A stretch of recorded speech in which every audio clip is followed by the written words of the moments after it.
साथियों, अब हम ये कम्युनिस्ट पार्टी का जो इतिहास है और कम्युनिस्टों की आज़ादी के आंदोलन में भूमिका, उसका ये तीसरा वीडियो है। इसके पहले दूसरा वीडियो है और पहला वीडियो है। यदि आपने इन दोनों वीडियो को नहीं सुना हो तो इन दोनों वीडियो को ज़रूर सुन लें, तभी आपको ये इस वीडियो की सारी जानकारी अच्छी तरीके से समझ में आएगी। तो साथियों, हम चर्चा शुरू करते हैं। हमने साथियों दूसरे वीडियो के अंत में जो ये फांसीवादी विचार इटली और जर्मनी में पैदा हुए थे, उसके कारण से दुनिया के अंदर जो संकट पैदा हुआ और हमारे देश के अंदर विचार के रूप में जो संकट पैदा हुआ था, उसके बारे में मैंने विस्तार में जानकारी दी है। अब साथियों, उसके आगे की स्थिति, हमारे देश की स्थिति के बारे में समझना है। जिस तरीके से हिटलर के कारण से द्वितीय विश्व युद्ध शुरू हुआ, द्वितीय विश्व युद्ध शुरू होने के बाद से दुनिया का भी एक परिस्थिति बदला। जिस तरीके से दुनिया दो धड़े में बटी हुई थी, तो जो रूस था, रूस उस धड़े में शामिल हो गया जिसके अंदर ब्रिटेन था। उसके कारण से पूरी दुनिया का जो कम्युनिस्ट आंदोलन था, उसकी दिशा में भी परिवर्तन हुआ। इस बात को हमको अच्छी तरीके से समझना है। मगर इस समय जो ये 1939 से लेकर के लगभग 1945 के बीच का जो समय था, इस समय में एक अजीब सी स्थिति पैदा हमारे देश में हो गई, क्योंकि हमारे देश के अंदर ब्रिटेन का शासन था और दुनिया का जो ग्रुप था उसमें ब्रिटेन रूस के साथ था। दुनिया के कम्युनिस्ट आंदोलन ने इस फांसीवादी खतरे को प्रमुख रूप में लिया। उसके कारण से साथियों 1942 में हमारे देश के अंदर महात्मा गांधी ने भारत छोड़ो आंदोलन शुरू किया। इस तरीके की परिस्थिति के कारण से हमारे देश की कम्युनिस्ट पार्टी ने 1942 में भारत छोड़ो आंदोलन से अपने आप को बाहर कर लिया। 1920 से लेके 1921 से शुरू हुआ था पेशावर षड्यंत्र केस। उसके बाद से लगातार कम्युनिस्ट पार्टी के ऊपर दमन, अत्याचार और प्रतिबंध अंग्रेजों ने लगा के रखे थे 1921 से लेके 1942 तक। 1942 में ब्रिटिश सरकार ने उस प्रतिबंधों को हटा दिया। उसके साथ में जो जेलों में बहुत सारे नेता बंद थे, उनको भी अंग्रेजों ने रिहा कर दिया। उसके बाद से 1943 में पहली कांग्रेस हुई कम्युनिस्ट पार्टी की। मगर साथियों, दूसरा पक्ष भी ध्यान रखना है कि जो कम्युनिस्ट पार्टी का कैडर था, उस कैडर के अंदर शुरू से कम्युनिस्ट पार्टी ने जो लक्ष्य रखे थे, जिसमें कहा था कि हमको पहले आज़ादी पानी है, आज़ादी, अंग्रेजों से आज़ादी पानी है, उसके बाद से क्रांति करके समाजवादी व्यवस्था कायम करना है। तो अंग्रेजों से आज़ादी पाना है, ये कैडर के अंदर कूट कूट के भरा हुआ था। तो जो कैडर था, कैडर इस भारत छोड़ो आंदोलन में शामिल हुआ। तो ये भी एक पक्ष है जिसका हमको ध्यान रखना है। बाद में आगे चल के पार्टी ने ये आत्मालोचना भी की कि ये उस समय जो निर्णय लिया गया था, ये निर्णय ठीक नहीं था। साथियों, 1939 में एक दूसरी घटना घटी कि जो सुभाष चंद्र बोस थे, उन्होंने फॉरवर्ड ब्लॉक नाम से एक पार्टी बनाई और सारे कम्युनिस्टों को भी आह्वान किया कि सारे लोग एकजुट होकर के इसके लिए संघर्ष करें, लड़ें। और सुभाष चंद्र बोस ने भी ये नारा दिया था कि आज़ादी और आज़ादी के बाद समाजवादी व्यवस्था। तो 1939 में फॉरवर्ड ब्लॉक नाम का ये दूसरा एक लेफ्ट आइडियोलॉजी का, वामपंथी सोच का एक पार्टी या संगठन बना था, जो संगठन निरंतर चला, आज भी है ये। उसके बाद से साथियों दूसरा एक संगठन 1940 में बना, जिसका नाम था आरएसपी, रिवोल्यूशनरी सोशलिस्ट पार्टी, 1940 में। और इसके अंदर कौन थे? खासतौर से जो अनुशीलन समिति थी, जो क्रांतिकारी आंदोलन में अनुशीलन समिति का इतिहास मैंने आपको पढ़ा चुका हूँ। अनुशीलन समिति और हिंदुस्तान सोशलिस्ट रिपब्लिक आर्मी, इसके जो साथी थे, जो क्रांतिकारी आंदोलन था, इसके साथियों ने निकल करके आरएसपी बनाई। आरएसपी नाम का एक राजनीतिक संगठन बनाया, जो आरएसपी तब से लेकर के ये निरंतर बनी रही है लेफ्ट पार्टी, और आज भी ये लेफ्ट आरएसपी नाम का वामपंथी संगठन हमारे देश में है।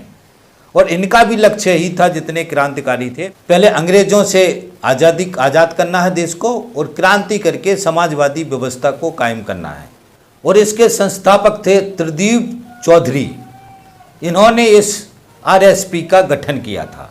इसके बाद साथियों 1948 में एक और वामपंथी संगठन का विकास हुआ जिसका नाम था SUCI, socialist unity centre of India. और ये SUCI भी आज भी हमारे देश के अंदर एक वामपंथी संगठन के रूप में है। इस पार्टी का गठन शिवदास घोष ने किया था और इनका लक्ष्य भी यही था कि हमको देश को आज़ाद कराना है और क्रांति करके समाजवादी व्यवस्था को कायम करना है। इस तरीके से साथियों 1948 तक CPI, forward block, RSP, SUCI इतने तरीके के वामपंथी संगठन बन चुके थे। तो साथियों जो क्रांतिकारी थे, जो आज़ादी के आंदोलन में सीधे अंग्रेजों से लड़ रहे थे, वो कम्युनिस्ट थे, क्रांतिकारी थे। और क्रांतिकारियों का लक्ष्य था क्रांति करके आज़ादी और समाजवादी व्यवस्था को कायम करना। तो ये प्रमुख चीज़ें हैं इस विकास क्रम की जिसको हमको अच्छी तरीके से ध्यान रखना है। और हमारी इस आज़ादी के आंदोलन के जो हीरो हैं, भगत सिंह, राजगुरु, सुखदेव, चंद्रशेखर, राम प्रसाद बिस्मिल, सुभाष चंद्र बोस, आज की तारीख में हम 3 बड़े हीरो का नाम लेते हैं। वो फोटो लगे हैं हमारे सारे सरकारी विभागों में, जिसमें भगत सिंह, चंद्रशेखर आज़ाद और सुभाष चंद्र बोस। ये तीनों लोग वो लोग थे जो हमारे देश में क्रांतिकारी आंदोलन में शामिल थे। और तीनों की समझ ये थी कि देश की आज़ादी के बाद क्रांति करके समाजवादी व्यवस्था को कायम करना है। जो कम्युनिस्ट मूवमेंट था, कम्युनिस्ट विचारधारा था, कम्युनिस्ट जो आइडियोलॉजी थी, जो लेनिन ने क्रांति की थी रूस में, उससे प्रभावित थे। वो हमारे देश के अंदर पूंजीवादी व्यवस्था की जगह ये समाजवादी व्यवस्था चाहते थे। ये हमको अच्छी तरीके से ध्यान रखना है। और इन क्रांतिकारियों के अरमानों को पूरा करने के लिए हमारे देश के कम्युनिस्ट आज भी संघर्ष कर रहे हैं कि हमारे देश के अंदर समाजवादी व्यवस्था कायम हो। तो इन क्रांतिकारियों के अरमानों का या सपनों को साकार करने के लिए आज की तारीख में हमारे देश में केवल कम्युनिस्ट काम कर रहे हैं। कांग्रेस और RSS इनके सपनों के विरुद्ध काम कर रहे हैं। कांग्रेस जो धर्मनिरपेक्ष की अवधारणा से पूंजीवादी व्यवस्था में गई और 1991 के बाद से बिल्कुल वन साइड शिफ्ट हो गई, उसी तरीके से RSS तो शुरू से नंगे रूप में अति दक्षिणपंथी संगठन रहा है। तो बीजेपी ने और कांग्रेस ने जो ये आज़ादी के दीवाने थे, इनके जो अरमान थे, उनके सपनों के विरुद्ध काम किया। कांग्रेस के लोग भी भगत सिंह की जय बोलते हैं और चंद्रशेखर आज़ाद की जय बोलते हैं, सुभाष चंद्र बोस की जय बोलते हैं, मगर इनका जो सपना है, इनका जो सोच था, जिस तरीके का ये भारत बनाना चाहते थे, उस तरीके का भारत कांग्रेस नहीं बनाना चाहती। इसी तरीके से RSS का हाल है, भाजपा का हाल है। भाजपा और RSS जो एक क्रांतिकारी थे, इनकी सोच थी, जो इनका जो सपना था कि इस तरीके का भारत बने, उसके बिल्कुल विरुद्ध है, उसके बिल्कुल उल्टा है भारतीय जनता पार्टी का और RSS का जो लक्ष्य है। तो ये बात भी हमको ध्यान रखना है, क्योंकि जो हमारे क्रांति के दीवाने थे, उनके सपनों के विरुद्ध में आज भाजपा है, RSS है, उनके सपनों के विरुद्ध में आज कांग्रेस है। और उनके सपनों को साकार करने के लिए हमारे देश के अंदर कम्युनिस्ट पार्टियां, कम्युनिस्ट काम कर रहे हैं, समाजवादी व्यवस्था कायम करने की बात कर रहे हैं। जो भगत सिंह ने, चंद्रशेखर आज़ाद ने, सुभाष चंद्र बोस ने सपना देखा था एक समाजवादी व्यवस्था हमारे देश में कायम हो, उसको कायम करने के लिए हमारे देश के अंदर कम्युनिस्ट काम कर रहे हैं। तो एक वैचारिक लाइन है, वैचारिक दिशा है, जिसको हमको विचारों के रूप में अच्छी तरीके से समझने की जरूरत है। और इसी संघर्षों के बीच में साथियों कुछ जन संगठनों का निर्माण हुआ। जैसे हमने बताया तो 1921 में एटक बना था, ट्रेड यूनियन, पहला ट्रेड यूनियन 1921 में बना था। उसके बाद से साथियों 1936 में अखिल भारतीय किसान सभा बना, किसानों का संगठन। मैंने आपको बताया किसानों के विद्रोह बहुत ज़्यादा संख्या में इस समय में हो रहे थे। किसानों के मजदूरों की लड़ाइयाँ बहुत तगड़ी चल रही थीं। इन लड़ाइयों का नेतृत्व कम्युनिस्ट कर रहे थे, ये भी हमको ध्यान रखना है। तो 1936 में अखिल भारतीय किसान सभा का गठन किया गया और इसके बाद से इस मोर्चे से किसानों के आंदोलन को लड़ा गया। और साथियों, इसका जो सम्मेलन हुआ, उसके सम्मेलन में जो पहली बार अध्यक्ष बने थे स्वामी सहजानंद सरस्वती, इनको अध्यक्ष बनाया गया और समाजवादी NG रंगा ये महासचिव बने। तो 1936 में किसान सभा का गठन हुआ था। इसी के साथ में साथियों 1936 में all India student federation AISF का गठन हुआ था। और AISF के अंदर साथियों शुरुआती दौर में छात्र संगठन, ये पहला छात्र संगठन था। इसके अंदर सभी धाराओं के लोग थे। इसी छात्र संगठन से भगत सिंह जैसे क्रांतिकारी निकले। उसके बाद से भगत सिंह ने नौजवान सभा बनाई थी, आगे मैं उनका इतिहास बताऊंगा। तो ये छात्रों का पहला संगठन था और छात्र बड़ी संख्या में इस संगठन से क्रांतिकारी आंदोलन में शामिल हो गए। इसका भी हमको ध्यान रखना है। 1936 में एक संगठन और बना था जिसका नाम था अखिल भारतीय प्रगतिशील लेखक संघ। ये बुद्धिजीवियों का, लेखकों का एक बड़ा संगठन था जिसके अंदर बुद्धिजीवी, प्रोफेसर्स, पढ़े लिखे लोग देश की आज़ादी में, देश की क्रांति में शामिल हुए और इन्होंने बहुत सारा प्रचार प्रसार किया, लिख करके, अपने आर्टिकल लिख करके बहुत सारी जानकारी को इन बुद्धिजीवियों ने फैलाया। तो ये संगठन बहुत ही महत्वपूर्ण भूमिका इसने अदा की। जो आज़ादी का आंदोलन था, क्रांतिकारी आंदोलन था, उसमें बहुत बड़ा सहयोग इसने पैदा किया। और बाद में इसी के मंच के रूप में एक सांस्कृतिक संगठन बना जिसका नाम था इंडियन पीपल्स थिएटर एसोसिएशन, जिसको हम शॉर्ट में IPTA बोलते हैं। ये सारे संगठन आज भी हैं हमारे देश में। और ये IPTA के अंदर हमारे देश के कलाकार, रंगकर्मी, जो अपनी कला से, नुक्कड़ नाटक, बहुत सारी कलाओं से हमारे देश के आज़ादी के आंदोलन में और इस पूरी प्रगतिशील भूमिका को आगे बढ़ाने का काम इन संगठनों ने किया। इसी समय में साथियों बहुत सारे महिलाओं के संगठनों का भी निर्माण हुआ। महिलाएं भी आज़ादी के आंदोलन में बड़ी संख्या में शामिल हुईं। बहुत सारी महिलाओं ने जेल में अपना समय काटा। कल्पना दत्त मैंने एक नाम बताया था, और भी बहुत सारी महिलाएं थीं। कैप्टन लक्ष्मी सहगल जो सुभाष चंद्र बोस के आंदोलन में शामिल थी। बहुत सारी महिलाएं थीं जो इस आज़ादी के आंदोलन में और इस क्रांतिकारी आंदोलन में शामिल थीं। इसके बाद में साथियों सामाजिक आंदोलन, सामाजिक सुधार के आंदोलन और जाति व्यवस्था के खिलाफ आंदोलन, ये आंदोलन भी कम्युनिस्टों ने बहुत ही ताकतवर रूप में किए। जाति व्यवस्था के खिलाफ जो आंदोलन था वो ना तो कांग्रेस ने किया तरीके से, ना कभी RSS ने किया, ये कम्युनिस्टों ने किया। जिसके अंदर ये कहा गया था कि सभी तरीके की गुलामी, चाहे वो धर्म के नाम पे हो, चाहे जाति के नाम पे हो, चाहे पुरानी प्रथाओं के नाम पे हो, सभी तरीके की गुलामी के खिलाफ कम्युनिस्ट संघर्ष कर रहे हैं।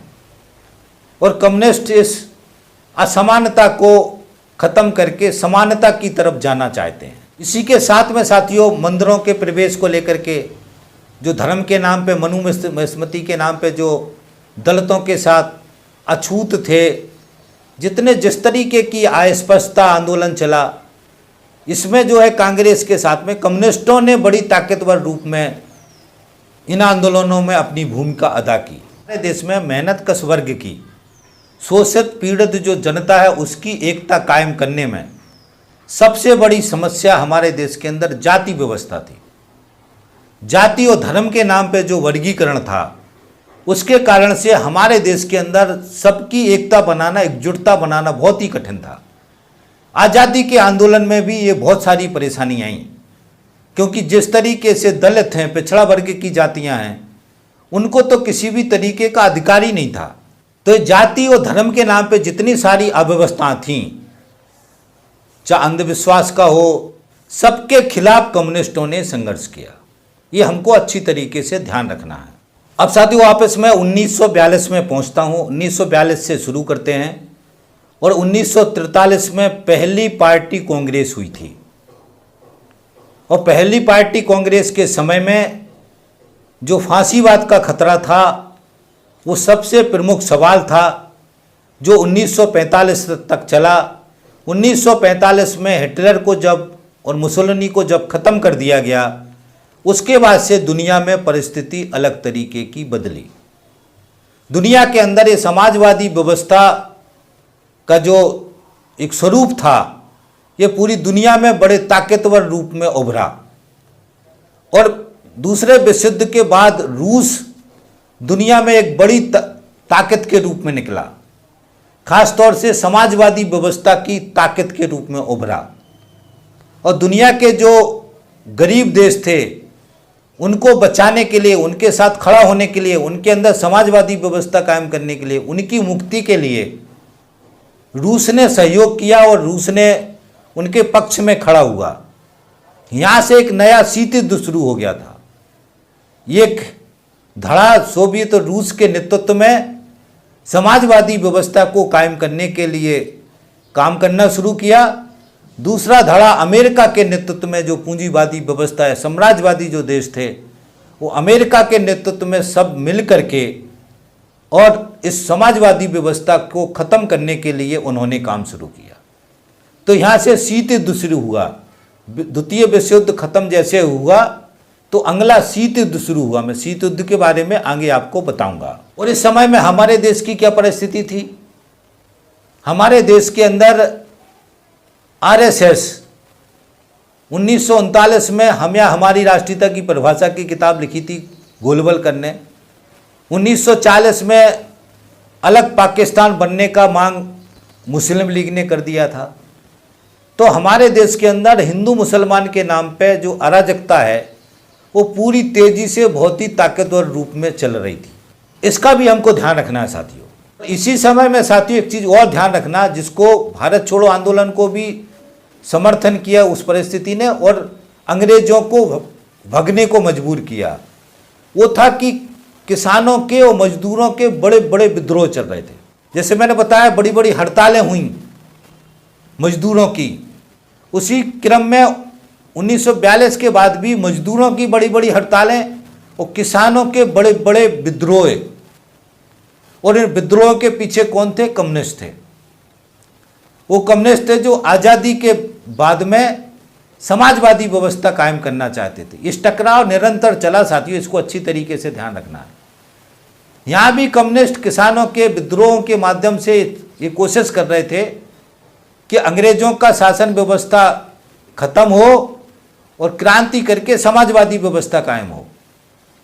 और अंग्रेज, पूंजीपति, जमींदार, पुराने राजा और कांग्रेस, ये सब मिलकर के एक ऐसी व्यवस्था कायम करना चाहते थे जिसके अंदर पूंजीपति और जमींदारों का उनके हितों और उनके हिसाब से ये राजसत्ता चले। तो अंग्रेजों को भी जब ये किसान विद्रोह बड़े बड़े हो रहे थे तो उनको भी लगा कि ऐसा ना हो कि इस देश के अंदर क्रांति हो जाए, जैसी रूस में हुई, जैसी चीन में हुई। यह भी ध्यान रखना है कि 1949 में चीन में क्रांति हुई। चीन की क्रांति पहले से चल रही थी, 2-5 साल पहले से। तो दुनिया की जो परिस्थिति थी, हर देशों में क्रांतियां हो रही थी, क्रांतियां होकर के सत्ता बदल रही थी। तो हमारे देश के अंग्रेजों को लगा, कांग्रेस को लगा, पूंजीपतियों को लगा, जमींदारों को लगा, राजाओं को लगा कि यदि इस समय में देश आज़ाद नहीं होगा तो हमारे देश में मजदूर और किसान मिलकर के क्रांति करेंगे और हमारे देश में क्रांति होकर के समाजवादी व्यवस्था कायम हो जाएगी। इन सब ने मिलकर के अंग्रेजों से बात करके और 1947 में अंग्रेजों को कन्वेंस कर दिया। अंग्रेज कन्वेंस हो गए और 1947 में ब्रिटेन की संसद में जाकर के एक प्रस्ताव पारित हुआ, जिस प्रस्ताव के अंदर पाकिस्तान और हिंदुस्तान के 2 हिस्से, 2 देश बनाने का फैसला किया उन्होंने और पूरे सत्ता को हस्तांतरित करने का एक कानून पास किया ब्रिटिश संसद में। और उस प्रस्ताव को लेकर के माउंटबेटन फिर हमारे देश में आया। तो ये साथियों जो किसानों के विद्रोह जो चल रहे थे, उनके कारण से भी अंग्रेज मजबूर हुए कि अब सत्ता छोड़ देनी चाहिए और बाकी सारी जो पूंजीवादी ताकतें थीं, वो सारे लोग, वो साम्राज्यवादी ताकतें थीं, उनको भी लगा कि अंग्रेजों को अब यहाँ से हट जाना चाहिए, नहीं तो भारत देश के अंदर ये कम्युनिस्ट क्रांति कर देंगे, वो क्रांति करके देश के अंदर समाजवादी व्यवस्था कायम कर लेंगे। तो इस सारी परिस्थितियों के बीच में 1947 में देश आज़ाद हुआ। ये हमको सारी परिस्थितियों को अच्छी तरीके से ध्यान रखना है। और इन किसानों के जो बड़े विद्रोह हुए, उसमें जो प्रमुख बड़ा विद्रोह था वो तेलंगाना का विद्रोह था, जो साथियों 1946 में शुरू हुआ था और 1951 तक चला। ये आज़ादी के आंदोलन के ठीक पहले की बात है, जो मैंने आपको समझाया कि ये जो विद्रोह हुए, इसके आधार पर अंग्रेजों को, कांग्रेस को, जमींदारों को, पूंजीपतियों को ये लग गया था कि अब जल्दी यदि देश आज़ाद नहीं हुआ तो इस देश के अंदर एक किसान क्रांति कर देंगे। और बाद में इस विद्रोह को देश की जो सरकार है 1951 में, उस सरकार ने सरकारी सेना को लगा करके इस विद्रोह को दबाया, इस विद्रोह को खत्म किया। उसी तरीके से तेभागा संघर्ष चला था, 1938 से लेकर 1949 तक चला। ये जमींदारों के खिलाफ था, राजाओं के खिलाफ था। जो राजा और जमींदार किसानों की लगान बहुत ज़्यादा वसूलते थे और उसका एक हिस्सा खुद रखते थे, एक हिस्सा अंग्रेजों को देते थे। ये हमको ध्यान रखना है, ये राजाओं का रोल और जमींदारों का रोल भी ध्यान रखना है। बड़ी संख्या में राजा और जमींदार जो अंग्रेजों के दलाल थे वही लोग थे, और वो किसानों के ऊपर, मजदूरों के ऊपर, खेत मजदूरों के ऊपर जुल्म करते थे। ये हमारे देश के लोग ही थे, ये दलाल थे। और ये दलाल राजा और दलाल राजाओं की संतानें आज भाजपा और कांग्रेस के अंदर है। भाजपा कांग्रेस के माध्यम से वापस उस राज सत्ता में बैठ रहे हैं, ये भी हमको ध्यान रखना है। त्रिपुरा में आदिवासियों का संघर्ष, ये भी बड़ा जन विद्रोह था। वारली लोगों का विद्रोह महाराष्ट्र में हुआ था, ये भी जन विद्रोह था। सुरमा घाटी का संघर्ष, ये 1936 से लेकर के 1948 तक चला, ये भी एक तरीके का जन विद्रोह था। रॉयल इंडियन नेवी, इसने जो विद्रोह किया था 1946 में, ये भी एक जन विद्रोह था। इस तरीके से साथियों 1947 के पहले सैकड़ों जन विद्रोह पैदा हुए थे। ये हमको अच्छी तरीके से ध्यान रखना है, और इन्हीं जन विद्रोहों ने ही अंग्रेजों की जड़ों को हिलाया था। अब यहाँ एक चीज़ बहुत स्पष्ट तरीके से समझना है, जो हमें कहते हैं कि अंग्रेजों को भगाने के लिए किसने सीधा संघर्ष लड़ा था। कांग्रेस बड़े प्लेटफॉर्म के रूप में थी, मगर साथियों असल रोल जो निभाया वो इन संघर्षों ने, इन विद्रोहों ने, जो मजदूर किसानों के विद्रोह थे, उनका बहुत बड़ा रोल था इस आज़ादी के आंदोलन में और अंग्रेजों को भगाने के लिए। दूसरा साथियों, जो क्रांतिकारी आंदोलन था, जिसके अंदर हथियारबंद जो क्रांति की शुरुआत हो गई थी, जो घोषणा कर दी थी, उसमें चाहे भगत सिंह हो, चंद्रशेखर आजाद हो, सुभाष चंद्र बोस हो, और भी बहुत सारे लोग, जितने भी हथियारबंद संघर्ष शुरू हुए, जिसकी वजह से अंग्रेजों को यहां से भगने को मजबूर होना पड़ा। और इस सारे हथियारबंद संघर्ष कम्युनिस्टों ने चलाए, कम्युनिस्ट विचारधारा के लोगों ने चलाए, जो मजदूर किसान की मुक्ति क्रांति करके यहां समाजवादी व्यवस्था कायम करना चाहते थे। यही एक वर्ग था, यही एक तबका था जिसने हमारे देश के आजादी के आंदोलन में लड़ते हुए सैकड़ों, हजारों, लाखों कुर्बानियां दी हैं। और ये तबका वो था, किसानों ने तो जमींदारों की भी गोलियां खाई हैं, जो हमारे देश के लोग थे, अंग्रेजों के दलाल थे। किसानों ने राजाओं की गोलियां खाई हैं, जो राजा अंग्रेजों के दलाल थे, अंग्रेजों के गुलाम थे।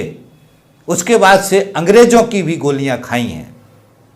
और इस सभी आंदोलनों का ताकत था, जिसकी वजह से हमारा देश आजाद हुआ। साथियों, तो मैं बार बार ये समझाने की कोशिश कर रहा हूं कि देश की आजादी में प्रमुख भूमिका निभाने वाले कम्युनिस्ट थे, कम्युनिस्ट सोच के लोग थे, समाजवादी व्यवस्था कायम करना चाहते थे। तो इन सारे ग्रुप ने लड़के अंग्रेजों को भगाने से मजबूर तो कर दिया, यहां से भाग गए हो, मगर ये सारे ग्रुप समाजवादी व्यवस्था नहीं कर पाए, क्रांति नहीं कर पाए देश के अंदर। और कांग्रेस जो बड़ा प्लेटफॉर्म था जिसके अंदर वर्गीय रूप से हमको समझना है कि यहाँ पे मजदूर और किसानों का संघर्ष था, उनकी मुक्ति का संघर्ष कम्युनिस्ट करना चाहते थे और कम्युनिस्ट उनकी मुक्ति के लिए संघर्ष कर रहे थे। दूसरी तरफ वर्गीय रूप से समझना कि जमींदार, राजा, पूंजीपति, कांग्रेस, ये एक वर्गीय तरीके से समझना। ये पूंजीवादी व्यवस्था और पूंजीपति जो थे ये एक तरफ थे कांग्रेस के साथ में, जो इस आज़ादी के बाद में समाजवादी व्यवस्था न कायम करके पूंजीवादी व्यवस्था इन्होंने कायम की। शुरुआत में कम्युनिस्टों का असर बहुत ज़्यादा था, इसलिए मजबूर में जवाहरलाल नेहरू ने कम्युनिस्ट समाजवादी विचारधारा, समाजवादी लाना चाहते, समाजवादी के नाम पे देश के कम्युनिस्टों को कंफ्यूज किया और इसी कारण से कम्युनिस्टों के अंदर आपस में विवाद हुआ।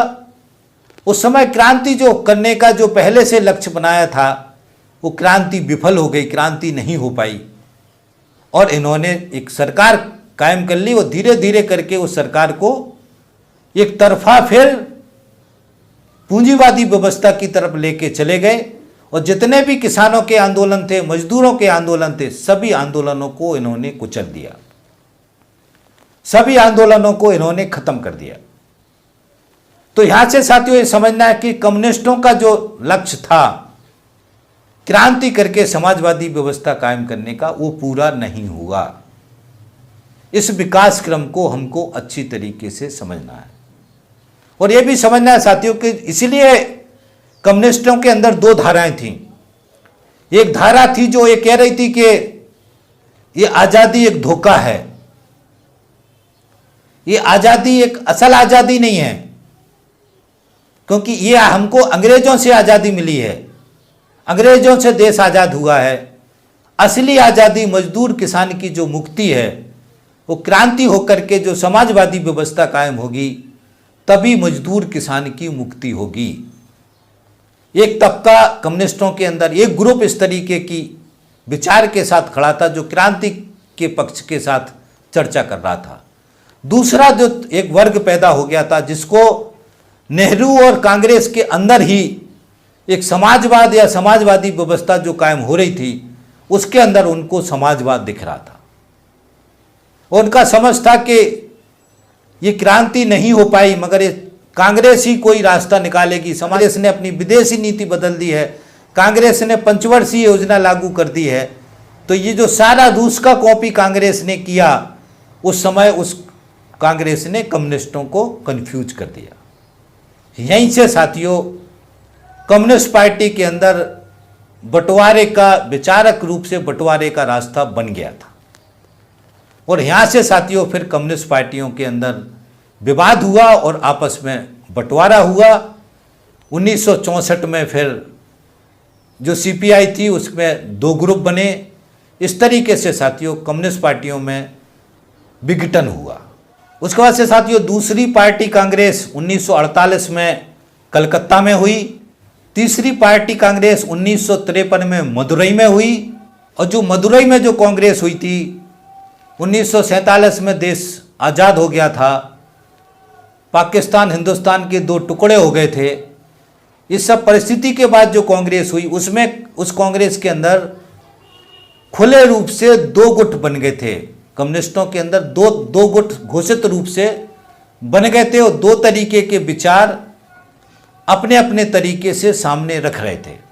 इसी बीच में साथियों एक तीसरी बहस भी चल रही थी। तीसरी बहस क्या थी कि अब आज़ादी के बाद से चुनाव जो प्रक्रिया शुरू हुई है, इस चुनाव प्रक्रिया में जाना चाहिए कि नहीं जाना चाहिए, कि हमको वापस हथियारबंद क्रांति करके देश के अंदर समाजवादी व्यवस्था कायम करनी चाहिए। तो इस पर भी बहस हुई और इस बहस में भी दो ग्रुप में मत आए।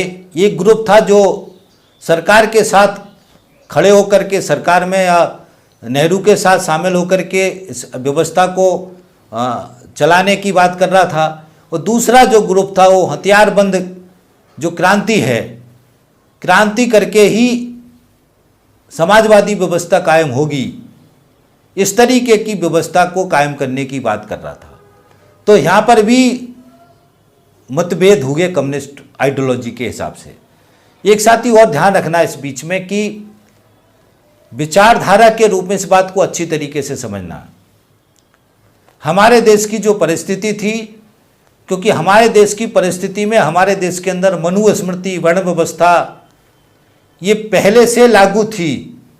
देश समाज कई हिस्सों में बटा हुआ था और चेतन रूप से जो समाजवादी व्यवस्था है, रूस की क्रांति का जो कॉन्सेप्ट है, उस कॉन्सेप्ट को आम जन ने अच्छी तरीके से समझा नहीं था। आम जन या आम जनता उसको समझते नहीं थे। क्रांति क्या है, ये समाजवादी व्यवस्था क्या है। और जो आंदोलन चले, मूवमेंट चले, उसमें मैंने बीच में भी आपको समझाया कि जो कम्युनिस्ट थे वो सही तरीके से क्रांति के लिए घोषित रूप से काम नहीं कर पाए थे। कम्युनिस्ट जनसंगठनों में काम करते थे और जनसंगठनों में काम करके वो आम जनता को क्रांति के बारे में जो प्रमुख कैडर से उनको समझाते थे।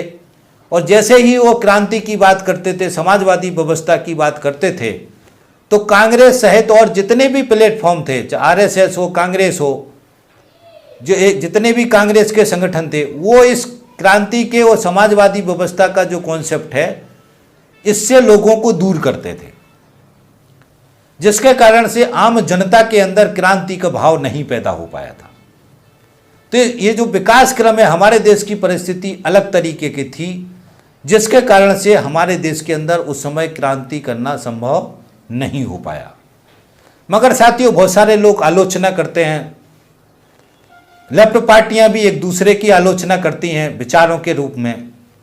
मगर मेरा समझ ये है कि जो परिस्थितियां होती हैं वही स्थिति का निर्धारण करती हैं। तो जो भी नेतृत्व में रहा होगा उसने बेहतर, अच्छा से अच्छा करने की कोशिश की होगी। मगर उस समय की जो परिस्थितियां हैं, उस परिस्थितियों ने उस समय क्रांति करके जो समाजवादी व्यवस्था कायम करने का लक्ष्य था, वो वहां तक नहीं पहुंच पाए। तो आज़ादी के बाद जो परिस्थिति बदली, उसके बाद से जो परिस्थितियां बदली, उसमें अलग अलग दो ग्रुप बने सीधे सीधे। उसके बाद से साथियों, उसके बाद से फिर एक ग्रुप रूस भी गया, स्टालिन से मिला। स्टालिन ने भी अपने तरीके से एक अपना सुझाव दिया, फार्मूला दिया। थोड़े समय वो फार्मूला पे लोग चुप रहे, उसकी तरफ बढ़े, मगर थोड़े समय में भी ये लगा कि नहीं, ये भी ठीक नहीं है। और फिर झगड़ा शुरू हो गया। और झगड़े का जो मूल कारण था साथियों, वो भी समझना है, वो था कार्यनीति और रणनीति। इसको मैं आगे और समझाऊंगा विस्तार में।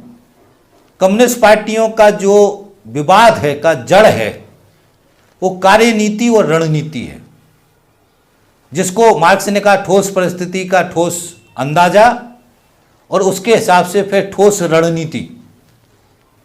ये जो प्रमुख विषय है, इसी के ऊपर मतभेद रहे हैं कि वर्तमान परिस्थिति क्या है। उसका आकलन सबने अलग अलग तरीके से किया। सीपीआई का आकलन अलग था, सीपीएम जो बाद में बनी उसका आकलन अलग था, जो अलग अलग एसयूसीआई और भी लेफ्ट पार्टियां थे, सबका अपना अपना अलग अलग आकलन था। उनकी कार्यनीति का और रणनीति का अलग अलग आकलन था। जबकि ये कमजोरी भी हम कह सकते हैं। जबकि मार्क्स की थ्योरी एक है, लेनिन की थ्योरी एक है, उसके बाद से फिर कार्यनीति और रणनीति में एकता क्यों नहीं है? ये बहुत बड़ा सवाल है साथियों, जो सवाल कम्युनिस्ट पार्टियों के लिए आज भी है। आज भी इतने सारे कम्युनिस्ट ग्रुप हैं, कम्युनिस्ट ताकतें इतने सारे हिस्सों में बटी हुई हैं, और उसका मुख्य जड़ क्या है कि उनकी कार्यनीति और रणनीति वो अलग तरीके से बना बैठे हैं। उनकी विश्लेषण करने के बाद उनका जो निष्कर्ष है वो अलग है। उस निष्कर्ष के हिसाब पे उन्होंने एक रणनीति बनाई हुई है। तो ये सबसे बड़ी समस्या कम्युनिस्ट आंदोलन में और कम्युनिस्ट पार्टियों के चिंतन में रही है, जिसके कारण से अलग अलग तरीके की कम्युनिस्ट पार्टियों का गठन हो गया और वो कम्युनिस्ट पार्टियां उसी अपने हिसाब के चिंतन के हिसाब से इस विकास क्रम में चलती रहीं। तो इस बात का भी, इस तत्व को भी हमको अच्छी तरीके से ध्यान रखना है। 1991 में एक घटना और घटी साथियों, जिसको जो नेहरू ने घोषणा की थी इसमें, नेहरू ने अपनी विदेश नीति जो थी उसके अंदर परिवर्तन किया, दूसरी पंचवर्षीय योजना की घोषणा की। उसी के साथ में उसने एक घोषणा और की कि हम समाजवादी पद्धति के समाज को बनाना चाहते हैं। जो समाजवादी व्यवस्था है, उसकी जो समाजवादी पद्धति है, उसके हिसाब से उसके समाज को हम बनाना चाहते हैं। ये 1951 की बात है। और नेहरू के इसी सोचने, इसी घोषणा ने कम्युनिस्टों के अंदर डिवाइडेशन पैदा किया था। इस तत्व को हमको ध्यान रखना, मैं पहले समझा चुका हूँ, ये छूट गया था, तो इसको उसी के साथ में जोड़ा हुआ आप समझ लें। और साथियों 1955 में ये पार्टी दो हिस्सों में बट गई, घोषित खुले रूप से दो हिस्सों में बट गई, दो तरीके के विचार आने लगे। और जो पालघाट में चौथी पार्टी कांग्रेस हुई 1956 में, उसके बाद स्थिति और ज़्यादा गहरा गई। फिर 1958 में एक विशेष पांचवी जो कांग्रेस हुई, विशेष कांग्रेस की गई, मगर उसके अंदर भी समाधान नहीं निकला। उसके बाद छठी पार्टी कांग्रेस 1961 में विजयवाड़ा में हुई। उसके अंदर बिल्कुल लगभग सुनिश्चित हो गया था कि विभाजन सुनिश्चित है। और 1964 में सीपीआई और सीपीएम की अलग अलग पार्टी कांग्रेस हुई। 1964 में विभाजन हो गया। 1962 में चीन के साथ युद्ध भी हुआ, उसके अंदर भी आपस में विभाजन हुआ, वो मैं आपको आगे बताऊंगा। यहाँ से साथियों जो बड़ी कम्युनिस्ट पार्टी थी सीपीआई, उसके दो हिस्से हो गए, सीपीआई और सीपीआईएम।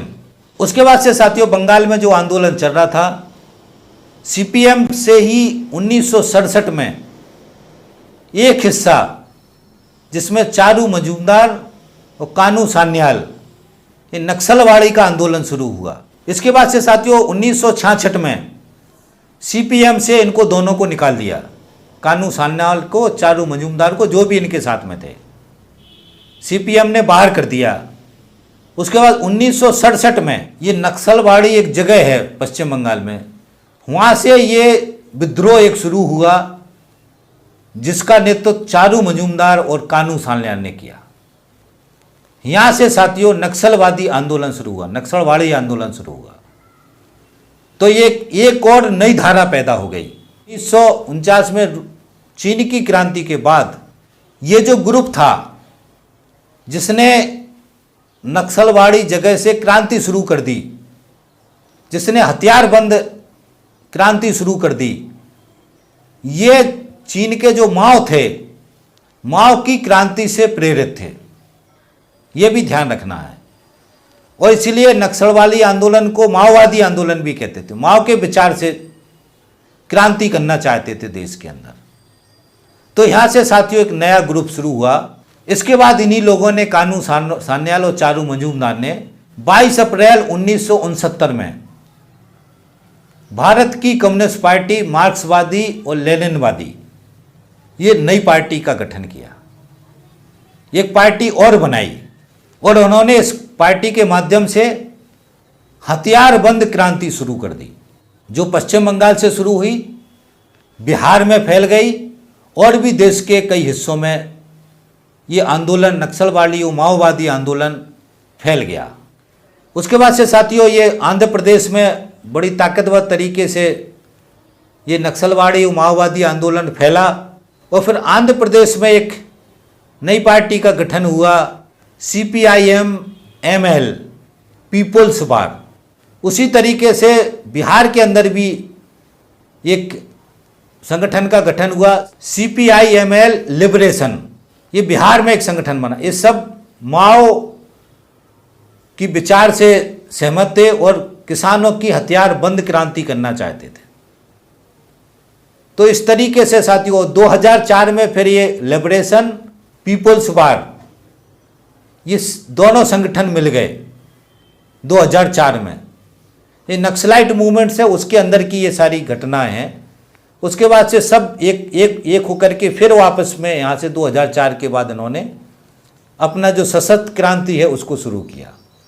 तो इस तरीके से साथियों विकास क्रम में कम्युनिस्ट आंदोलन का जो शुरुआत हुआ, उसके विकास क्रम में इस तरीके से इतनी सारी कम्युनिस्ट पार्टियां बनी। इसने सारे कम्युनिस्ट विचारधारा के गुट बने और इसी के अंदर से फिर नक्सली और माओवादी आंदोलन शुरू हुआ और ये इस तरीके से इसका विकास हुआ। और आज जब हम जहाँ खड़े हैं, आज हमें देखते हैं कि आज की तारीख में ये सारे लेफ्ट पार्टियों के ग्रुप आज भी हैं। मगर साथियों, बात यही है कि इतने सालों के बाद भी आज भी इनका एकता नहीं है कार्यनीति को लेकर के और रणनीति को लेकर के। सबसे बड़ी समस्या क्या है? कार्यनीति क्या हो हमारी देश की परिस्थिति के हिसाब से और उसके हिसाब से आगे की रणनीति क्या हो, ये जो विषय है इस पे इनकी सबकी एकता नहीं है, इतने समय से आज भी नहीं बनी, जिसके कारण से कम्युनिस्ट आंदोलन एकजुट नहीं हो पाया। ये अटल सत्य है और यही कारण है कि हमारे देश में इतना ताकतवर तरीके से कम्युनिस्ट आंदोलन होने के बाद भी कम्युनिस्ट आंदोलन या कम्युनिस्ट पार्टियां सत्ता की मुख्य धारा में नहीं पहुंच पाई।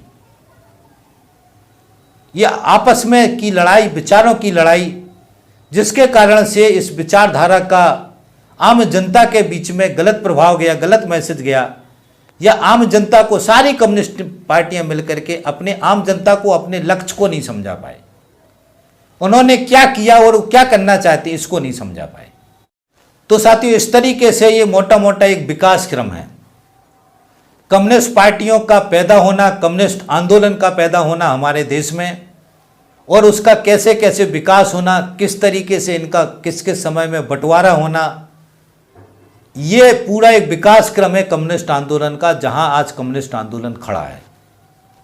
तो ये साथियों, इस चीज़ को आप सबको ध्यान रखना है। मुझे उम्मीद है कि ये जो पूरा इतिहास का विकास क्रम मैंने आपको समझाया यहाँ तक, इस विकास क्रम को आप अच्छी तरीके से समझ गए होंगे। और फिर इस बात को ध्यान रखना अच्छी तरीके से कि हमारे देश के अंदर अंग्रेजों को भगाने से लेकर के मजदूर, किसान, शोषित, पीड़ित की मुक्ति का जो लक्ष्य है वो केवल कम्युनिस्टों के पास है, कम्युनिस्ट विचारधारा के पास है।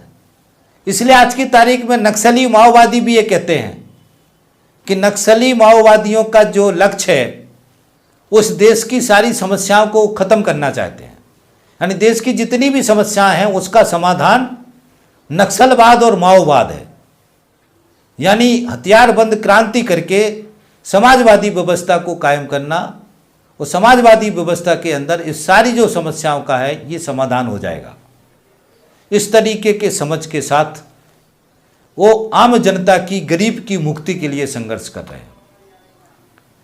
तो ये साथियों कम्युनिस्ट पार्टी का इतिहास है और आंदोलन है गरीब की, आम जनता की मुक्ति के लिए। कम्युनिस्ट 1920 से लड़ रहे हैं और आज भी लड़ रहे हैं, ये साथी हमको ध्यान रखना है। और मुझे ये लगता है कि मैंने जो यहाँ तक समझाया आपको विकास क्रम, अब विकास क्रम को हम यहीं ख़त्म करते हैं और इसके आगे हम अलग अलग तरीके से एक एक पार्टियों का इतिहास या कुछ पार्टियों का जोड़ के इतिहास, जो मुख्य मुख्य बातें हैं वो उनको बताएंगे आपको, और प्रमुख घटनाएं और इस विचारधारा की प्रमुख थ्योरियाँ वो भी आपको समझाएंगे, जो अलग अलग वीडियो में मैं आपको बताऊंगा। तो साथियों, अब इस वीडियो को हम यहीं ख़त्म करते हैं और ये उम्मीद करते हैं कि इस विकास क्रम से आप सारी चीज़ों को समझ पाए होंगे, कम्युनिस्ट आंदोलन के इतिहास को, विचारों को, हमारे देश के अंदर कम्युनिस्टों की क्या भूमिका रही है आज़ादी के आंदोलन में, अंग्रेज़ों से लड़ने में, ये सारे चीज़ों को आप अच्छी तरीके से समझ गए होंगे। अब इस वीडियो को मैं यहीं ख़त्म करता हूँ साथियों, और आपसे अपीलें करता हूँ कि इस कम्युनिस्ट इतिहास के जो पहले के 2 वीडियो हैं उनको अगर आपने नहीं सुना हो तो उनको ज़रूर सुन लें। उसके आगे दर्शन सीरीज के अंदर हमने बहुत सारे वीडियो हैं, आरएसएस को पूरा पढ़ाया है, उसके बाद में मनुस्मृति को पढ़ाया है, ऋग्वैदिक काल से हमने दर्शन सीरीज को कवर किया, सारा इतिहास उसके अंदर है। आप हमारी प्लेलिस्ट में जहाँ चैनल की वो दर्शन सीरीज के वीडियो ज़रूर सुनें। उसके अलावा और भी बहुत सारे फोल्डर हैं, उनके भी वीडियो सुनो। जो भी वीडियो अच्छे लगते हैं उनको ज़्यादा से ज़्यादा शेयर करवाने में सहयोग करें। इसके अलावा साथियों आप हमारे चैनल को सब्सक्राइब कर लें, घंटी दबा दें, ताकि हम कोई सा भी वीडियो डालें तो उसका नोटिफिकेशन आपको मिले, आप उस वीडियो को सुन सको और सुनने के बाद में ज़्यादा से ज़्यादा शेयर करवाने में सहयोग कर सकें। तो आप सहयोग करेंगे, इसी आशा उम्मीद के साथ मैं अपनी बात खत्म करता हूँ।